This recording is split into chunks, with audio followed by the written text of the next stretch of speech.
Bonjour à tous, alors aujourd'hui on se retrouve dans ce tutoriel pour réaliser des guirlandes pour le sapin, des marque-places pour Noël, des petites décorations, tout ça à l'aide d'un pyrograveur, donc j'espère vraiment que ça va vous plaire et je vous laisse avec la suite. Donc vous pouvez retrouver tout le matériel sur le site de la petite épicerie, le lien est en barre d'infos ainsi que tout le matériel que j'ai utilisé. Donc pour commencer vous aurez besoin de rondins de bois. Vous aurez aussi besoin d'un pyrograveur, en fait ça sert à brûler le bois. Et vous aurez besoin aussi de petits motifs que vous allez réaliser juste avant.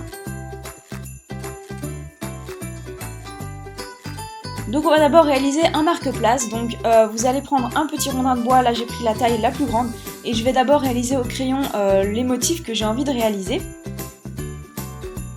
Ensuite je vais brancher mon pyrograveur et on voit qu'après 3-4 minutes ça commence déjà à arriver, enfin ça commence à brûler, mais attendez bien que le pyrograveur soit bien prêt pour que ça marche vraiment.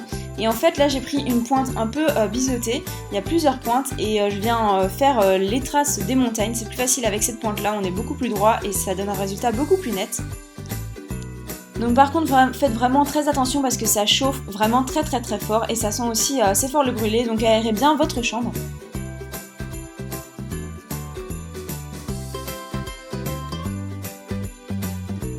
Et évitez de rester trop longtemps à certains endroits, sinon en fait ça va complètement brûler totalement le bois. Donc en fait il faut essayer d'avoir un juste milieu et tester d'abord sur des petits morceaux de bois que vous avez chez vous, parce que c'est pas super simple au début, mais il faut, dès qu'on a la technique, il n'y a pas de souci, ça se passe très bien.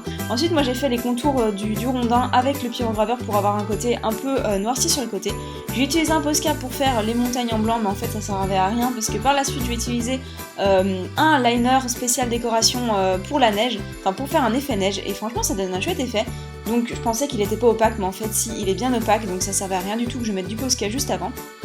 Et donc je viens l'étaler sur toute la surface de ma montagne. On va ensuite réaliser une petite décoration pour le sapin. Donc moi j'ai pris 3 petits rondins de bois, et là encore une fois je vais faire les motifs au crayon.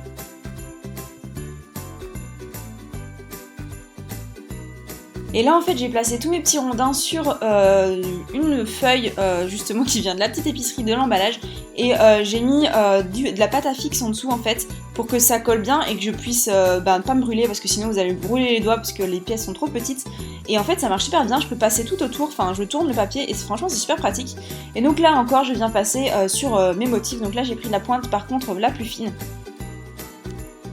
Et donc j'ai réalisé plein d'autres petits rondins de bois, donc j'en ai fait vraiment plusieurs que je vais utiliser un peu de manière différente.